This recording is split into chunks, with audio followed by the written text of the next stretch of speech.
Hello friends, welcome to doctor Aru healthy lifestyle channel. Ganpati Bappa आले की त्यांच्यासाठी आपण खास उकडीचे मोदक बनवतो. पण सारखे सारखे उकडीचे मोदक खाऊन कंटाळा आला असेल, तर तुम्ही पण बनवू शकता ही खास रेसिपी, ज्यामध्ये आपण रवा, खोबरं आणि गूळ वापरून छान असे मोदक बनवलेले आहेत. तुम्ही हवे असल्यास याचे लाडू सुद्धा तयार करू शकता आणि घरी आलेल्या पाहुण्यांना हा खास प्रसाद देऊन खुश करू शकताय. चला तर मग पटापट बघूया कमीत कमी साहित्यात तयार होणारे आणि 5-6 दिवस अगदी आरामात टिकणारे हे छान असे रवा, खोबरा आणि गुळाचे मोदक. चला तर मग कृती पाहूया.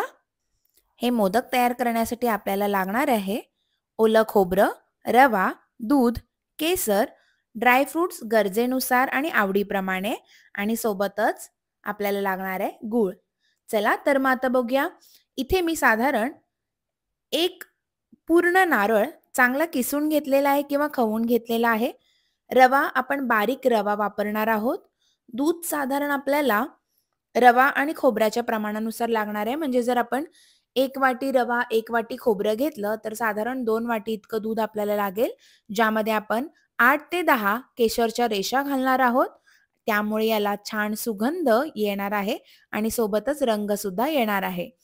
त्यासोबतच मी इथे काजू, बदाम, पिस्ता यांना बारीक कट करून घेतलेला आहे, रफली चॉप करून घेतलेला आहे.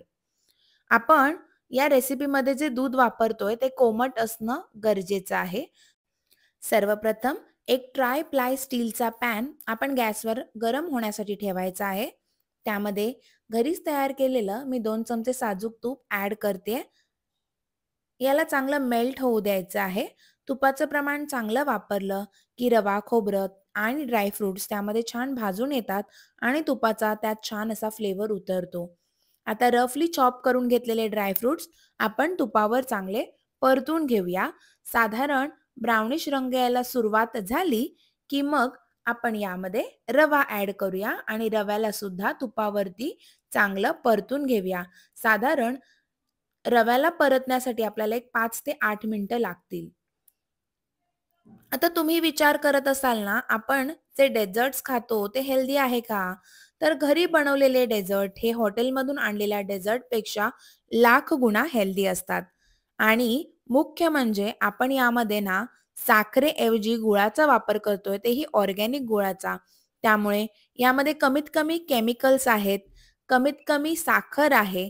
त्यामुळे हे नक्कीच बाहेरून आणलेल्या स्वीट्सपेक्षा हेल्दी आहेत.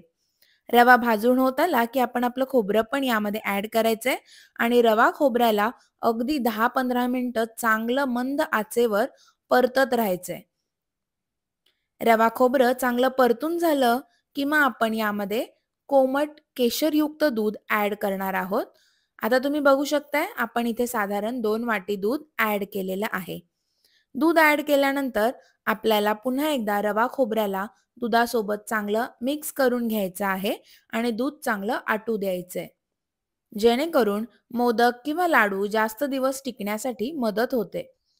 चला आता इथे आपलं रवा आणि खोबरं दुधामध्ये चांगलं शिजलेलं आहे. आता आपण याला एका प्लेटमध्ये काढून घेऊया आणि आपला जो पॅन आहे तो पुन्हा गॅसवर ठेवूया. पॅन चांगला गरम झाला की मग पुन्हा आपण त्यामध्ये साधारण 1 चमचा तूप घ्यायचा आहे आणि या तुपामध्ये साधारण आपण 1 ते सव्वा वाटी गूळ ॲड करायचा आहे. तुम्हाला लाडू किंवा मोदक जितके गोड आवडत असतील तितकाच गूळ तुम्ही यामध्ये ॲड करावा. गुळाला तुपामध्ये चांगलं मिक्स करून घ्यायचं आहे आणि गुळाला तोपर्यंत आपण गॅसवर ठेवायचा आहे जोपर्यंत तो चांगला वितळत नाही. आपल्याला इथे गुळाचा पाक अजिबात करायचा नाहीये.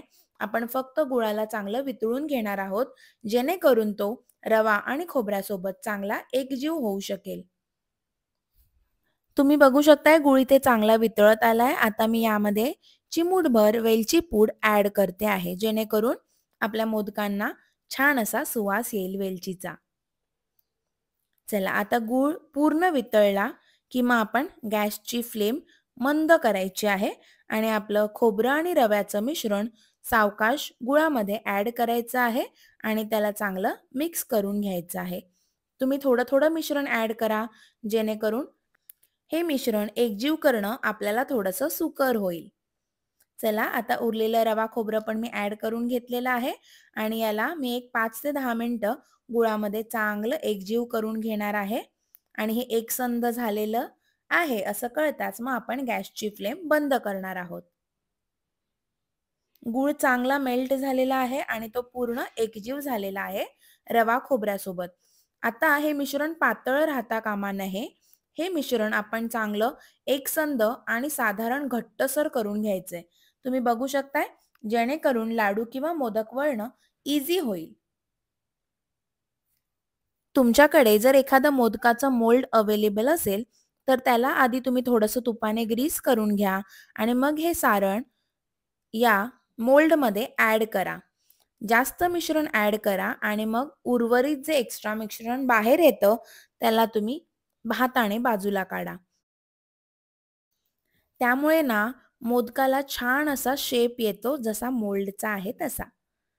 तुम्ही बघू शकताय आपलं मिश्रण इथे ॲड करून झालेलं आहे.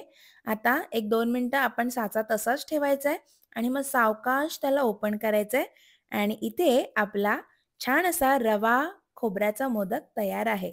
बघू शकताय दिसायला किती टेम्प्टिंग दिसतोय. अशाच पद्धतीने आपण इतर मोदक सुद्धा तयार करून घेऊया आणि मग छान-छान गणपती बाप्पांना त्याचा नैवेद्य दाखवून घरी आलेल्या पाहुण्यांना सुद्धा हा मोदकाचा प्रसाद सर्व्ह करूया. अशाच पद्धतीने उर्वरित मोदक सुद्धा मी तयार करून घेतलेले आहेत आणि यातला आता छान असा प्लेट करते आणि गणपती बाप्पांना याचा नैवेद्य दाखवते. तुम्ही सुद्धा घरी हे टेम्प्टिंग रवा, नारळ आणि गुळाचे मोदक नक्की बनवून पहा.